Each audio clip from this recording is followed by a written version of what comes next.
Hello students, मैं मन गुप्ता स्वागत करता हूं आप सभी का यूके अकेडमी में। Triple C chapter wise MCQ type question solve करने की सीरीज में आज मैं लेकर के आया हूं आपके पास आठवां चैप्टर, जो कि हमारा digital financial tools and applications. तो आज हम इस चैप्टर के एमसीक्यू क्वेश्चंस को सॉल्व करेंगे और समझेंगे इस चैप्टर को। इसमें आपको एम्बेडेड पीडीएफ भी प्रोवाइड कर दी जाएगी, जिसमें आंसर शीट भी आपकी इनबिल्ट होगी। तो आपको लास्ट में, वीडियो के लास्ट में आपको दे दी जाएगी। तो चलिए बिना देरी किए हुए आज के इस चैप्टर को सॉल्व करते हैं और देखते हैं अपने पहले क्वेश्चन को। तो हमारा पहला क्वेश्चन है, केवाईसी का पूरा नाम क्या है? तो यहाँ पर केवाईसी का पूरा नाम जो होता है वह नो योर कस्टमर होता है, यानी ए नंबर का ऑप्शन यहाँ पर सही होता है। नेक्स्ट है आपके पास, बैंकिंग क्षेत्र में अधिक संख्या में चेकों के तेज निस्तारण में सहायता करता है। पहला है ओएमआर, दूसरा ओसीआर, तीसरा बारकोड रीडर, तीसरा एमआईसीआर। तो बैंकिंग क्षेत्र में अधिक संख्या में चेकों के तेज निस्तारण में जो हमारा एमआईसीआर यानी मैग्नेटिक इंक कैरेक्टर रीडर सहायता करता है, जो कि हमारे फोर्थ ऑप्शन यानी डी नंबर वाले ऑप्शन पर है। नेक्स्ट है एमएमआईडी का पूरा नाम क्या है? तो यहाँ पर एमएमआईडी का पूरा नाम मोबाइल मनी आइडेंटिफायर है, यानी बी नंबर वाला ऑप्शन यहाँ पर हमारा सही होता है। नेक्स्ट देखते हैं, मोबाइल बैंकिंग से संभव है। पहला ऑप्शन है खातों की बचत राशि देखना, बिजली बिल भुगतान, दूसरा फंड ट्रांसफर, एंड लास्ट आपके पास उपरोक्त सभी। तो मोबाइल बैंकिंग से ये सारी सेवाएं, ये सारी सर्विसेज हम आसानी से कर सकते हैं, यानी यहाँ पर हमारा डी नंबर वाला ऑप्शन सही हो जाता है, जो कि है उपरोक्त सभी।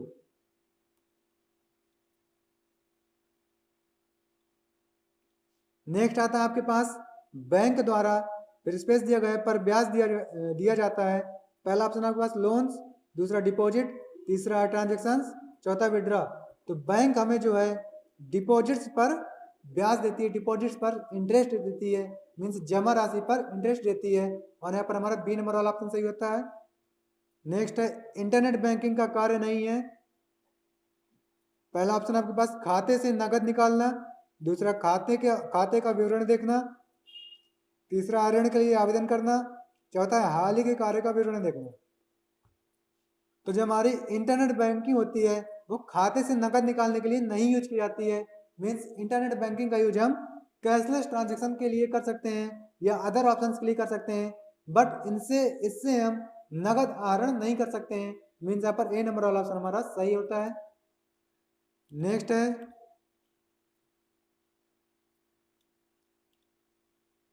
इसलिए हमें बैंकों की जरूरत होती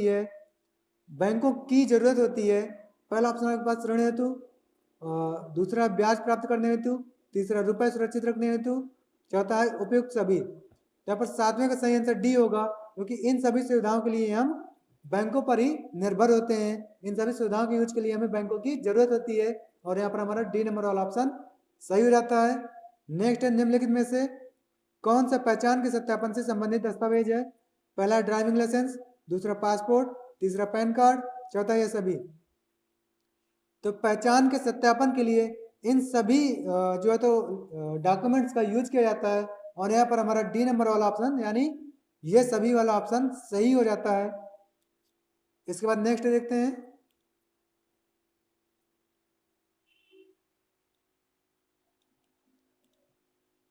एटीएम डेबिट कार्ड पर मुद्रित संख्या में कितने अंक होते हैं? तो एटीएम डेबिट कार्ड पर मुद्रित संख्या में टोटल 16 अंक पाए जाते हैं, जो कि हमारे सी नंबर के ऑप्शन पर है।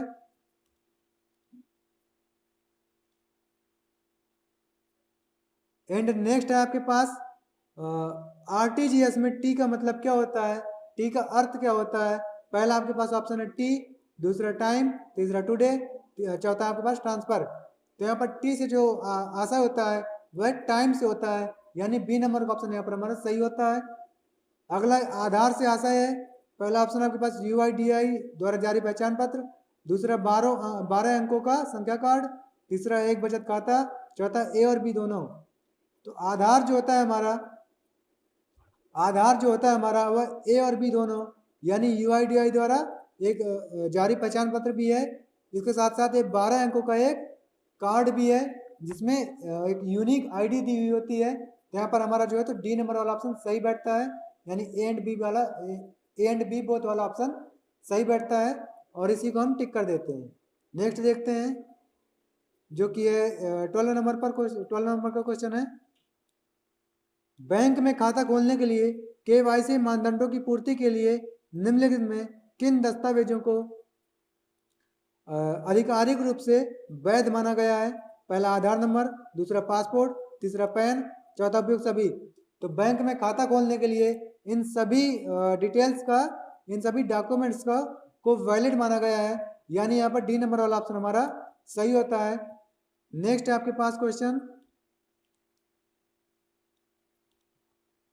क्यूआर कोड का प्रयोग पहली बार कब हुआ था? तो क्यूआर कोड का प्रयोग पहली बार सन 1994 में हुआ था, यानी सी नंबर का ऑप्शन यहाँ पर हमारा सही हो जाता है।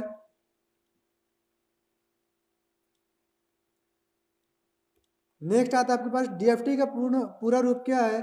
तो पहला ऑप्शन आपके पास डिजिटल फाइनेंशियल टूल, दूसरा डिजिटल डायनेमिक टूल, तीसरा dynamic financial tool and last आपके पास नन। तो यहाँ पर डीएफटी का जो फुल फॉर्म होता है, सही फुल फॉर्म होता है वो होता है डिजिटल फाइनेंशियल टूल, यानी ए नंबर का ऑप्शन। नेक्स्ट है क्रेडिट करना किससे संबंधित है? पहला ऑप्शन है बैंक में पैसे जमा करना, दूसरा कैश निकालना, तीसरा डेबिट, चौथा है नन ऑफ दीज। तो क्रेडिट करने का आशय होता है यहाँ पर बैंक में पैसे जमा करना। इसके बाद नेक्स्ट देखते हैं, नेक्स्ट है आपके पास IT जेट कैश किस बैंक द्वारा अधिकृत मोबाइल वॉलेट है? तो IT जेट कैश जो होता है हमारा वह RBI द्वारा अधिकृत मोबाइल वॉलेट है। IT जेट जो होता है हमारा वह RBI द्वारा जारी अधिकृत मोबाइल वॉलेट है, जो कि हमारा सी नंबर का ऑप्शन पर है। नेक्स्ट है बैंक द्वारा प्रिस्पेस दिया गया है पर ब्याज लिया जाता है, यहाँ पर ब्याज लेने की बात की जा रही है। पहला ऑप्शन है जमाओं पर, दूसरा ऋण पर, तीसरा दोनों पर, चौथा है इनमें से कोई नहीं। तो हमारी जो बैंक होती है वह जनरली ऋण पर यानी लोन पर ब्याज वसूलती है। एंड नेक्स्ट क्वेश्चन देखते हैं, मैस्ट्रो कार्ड नंबर कितने अंक का होता है? तो मैस्ट्रो कार्ड नंबर हमारा जो होता है वह 19 अंक का होता है, यानी सी नंबर का ऑप्शन यहाँ पर सही होता है।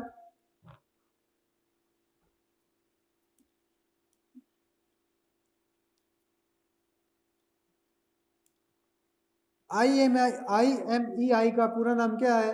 पहला ऑप्शन आपके पास इंटरनेट मोबाइल इक्विपमेंट आइडेंटिटी, दूसरा इंटरनेशनल मोबाइल इलेक्ट्रॉनिक आइडेंटिटी, तीसरा international mobile equipment identity and last आपके पास नन। तो IMEI का फुल फॉर्म जो होता है, सही फुल फॉर्म जो होता है वह होता है इंटरनेशनल मोबाइल इक्विपमेंट आइडेंटिटी, यानी सी नंबर का ऑप्शन यहाँ पर हमारा सही होता है। नेक्स्ट क्वेश्चन है क्रेडिट कार्ड और क्रेडिट कार्ड को और किस नाम से जानते हैं? पहला है सॉफ्ट मनी, दूसरा इजी मनी, तीसरा है हार्ड मनी, चौथा है प्लास्टिक मनी।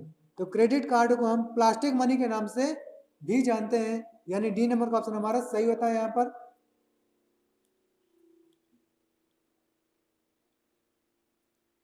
नेक्स्ट क्वेश्चन है आपके पास चिकित्सालय में ऑनलाइन पंजीकरण किसके माध्यम से होता है?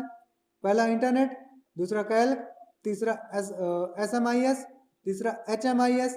तो चिकित्सालय में ऑनलाइन पंजीकरण जो होता है वह हमारा HMIS के जरिए होता है, यानी डी नंबर का ऑप्शन यहाँ पर सही होता है। नेक्स्ट है फुल फॉर्म ऑफ UIDAI। तो यहाँ पर आपको UIDAI का फुल फॉर्म बताना है। यहाँ पर UIDAI का फुल फॉर्म, सही फुल फॉर्म जो होता है वो होता है unique identification authority of India, यानी बी नंबर का ऑप्शन यहाँ पर सही होता है।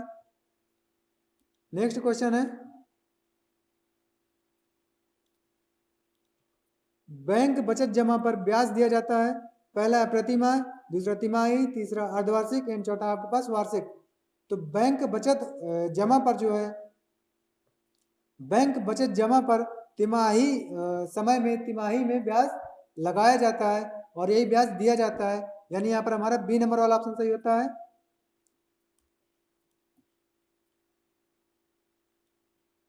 नेक्स्ट क्वेश्चन है आपके पास क्या डायल करके USSD सेवा का लाभ उठाया जा सकता है? तो यहाँ पर हम जो है नेक्स्ट क्वेश्चन आपके पास क्या डायल करके USSD सेवा का लाभ उठाया जा सकता है? तो यहाँ पर हम *123# और *99# दोनों को डायल करके USSD सेवा का लाभ उठा सकते हैं, यानी यहाँ पर हम सी नंबर वाला ऑप्शन को टिक करेंगे, ए एंड बी बोथ वाले ऑप्शन को टिक करेंगे। इसके बाद अगला क्वेश्चन है भीम का पूरा नाम क्या है? तो पहला ऑप्शन आपके पास यूनिफाइड पेमेंट इंटरफेस, दूसरा भारतीय इंटरफेस मनी, तीसरा है इंटरनेशनल बैंकिंग पेमेंट, चौथा है भारत इंटरफेस फॉर मनी। तो भीम का सही फुल फॉर्म जो होता है वह होता है भारत इंटरफेस फॉर मनी, यानी डी नंबर का ऑप्शन यहाँ पर सही होता है। नेक्स्ट क्वेश्चन है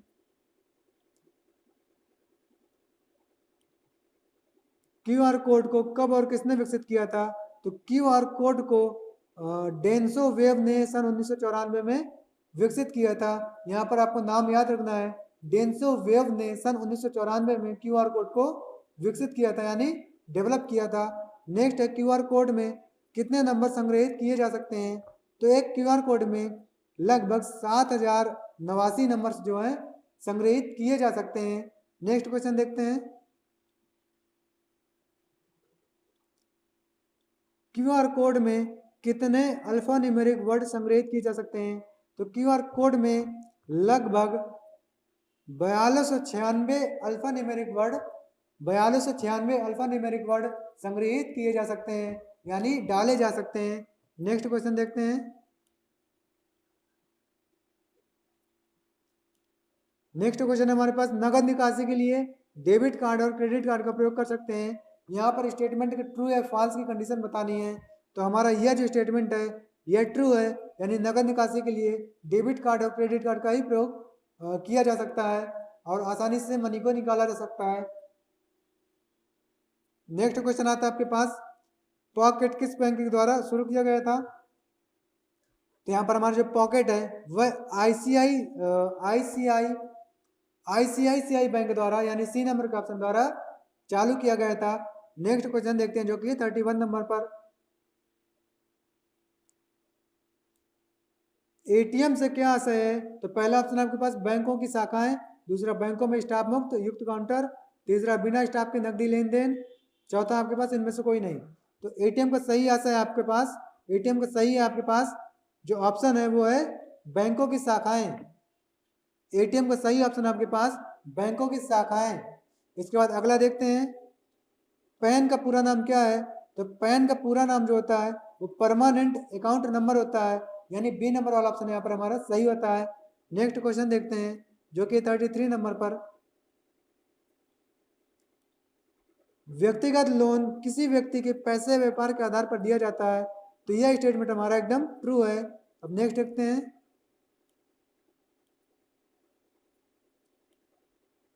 नाबार्ड किससे संबंधित है?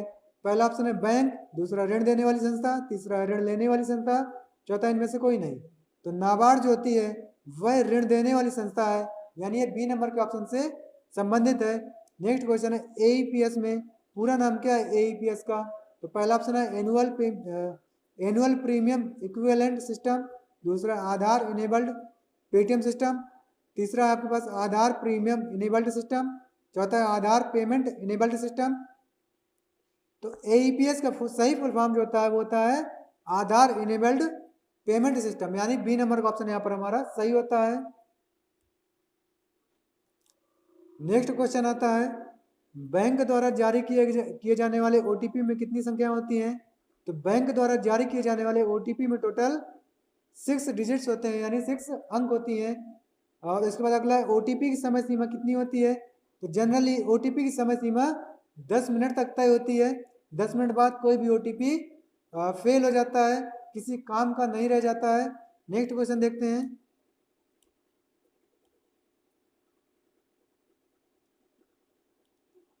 ओटीपी कहाँ भेजा जाता है?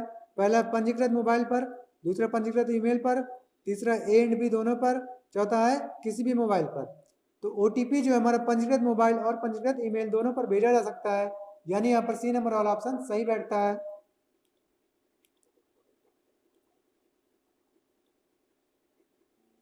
एंड नेक्स्ट क्वेश्चन है आपके पास रुपए को एक जगह से दूसरी जगह पर भेजने का सुरक्षित माध्यम है।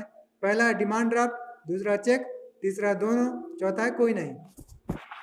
तो रुपए को एक जगह से दूसरी जगह पर भेजने के लिए जो सबसे सेफ माध्यम होगा वह डिमांड ड्राफ्ट भी माना जा सकता है और चेक भी माना जा सकता है, यानी यहाँ पर हमारा सी वाला ऑप्शन यानी बोथ वाला ऑप्शन सही रहता है। नेक्स्ट है भारत में प्रथम एटीएम कब लगाया गया था? तो पहला ऑप्शन आपके पास 1980, दूसरा 1985, तीसरा 1987, चौथा 1990। तो भारत में प्रथम एटीएम जो है सन 1987 में लगाया गया था, यानी सी नंबर का ऑप्शन यहाँ पर हमारा सही होता है। नेक्स्ट क्वेश्चन,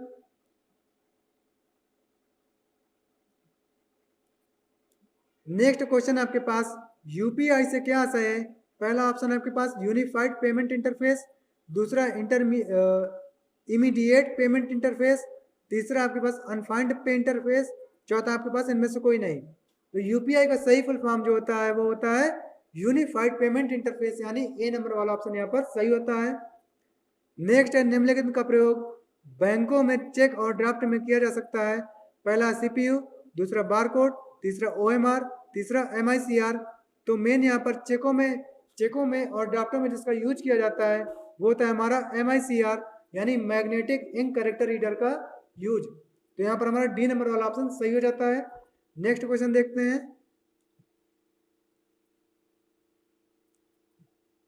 तो 43 नंबर पर आपको दिया जाता है यूपीआई की शुरुआत किसके द्वारा की गई थी। तो यूपीआई की शुरुआत एनपीसीआई द्वारा की गई थी, यानी यहाँ पर बी नंबर वाला ऑप्शन सही होता है।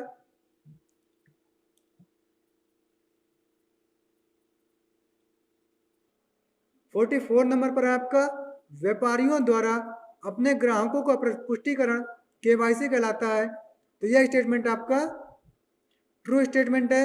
मीन्स व्यापारियों द्वारा अपने ग्राहकों का जो है वैलिडेशन जो है वो उसको हम केवाईसी के नाम से भी जानते हैं, इसलिए हमारा ए वाला ऑप्शन यानी ये स्टेटमेंट ट्रू हो जाता है। नेक्स्ट क्वेश्चन आपके पास निम्नलिखित में से कौन सा कार्य एटीएम नहीं कर सकता है। पहला ऑप्शन आपके पास नकद जमा, दूसरा मिनी स्टेटमेंट, तीसरा नियमित बिल भुगतान, चौथा शिकायत। तो एटीएम के द्वारा यहाँ पर हम नियमित बिल भुगतान नहीं कर सकते हैं, यानी यहाँ पर सी नंबर वाला ऑप्शन हमारा सही रहता है।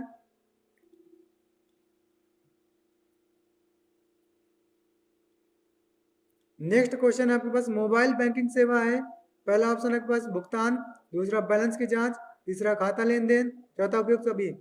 तो मोबाइल सेवा है, ये चारों जो है ये तीनों जो है हमारी मोबाइल सेवाओं के अंतर्गत ही आती हैं, यानी यहाँ पर हमारा डी नंबर वाला ऑप्शन सही हो जाता है। नेक्स्ट है ABRS स्टैंड फॉर। तो यहाँ पर ABRS का सही फुल फॉर्म जो होता है वो होता है आधार बेस्ड रेमिटेंस सर्विस, यानी यहाँ पर ए नंबर वाला ऑप्शन हमारा सही होता है। नेक्स्ट क्वेश्चन आपके पास जो कि 48 नंबर क्वेश्चन है, क्यूआर कोड का आशय क्या होता है। तो क्यूआर कोड का आशय, ये क्वेश्चन आपको कई बार रिपीट किया जा चुका है। तो क्यूआर कोड का सही फुल फॉर्म जो होता है वो होता है क्विक रिस्पांस कोड, यानी बी नंबर वाला ऑप्शन यहाँ पर सही होता है।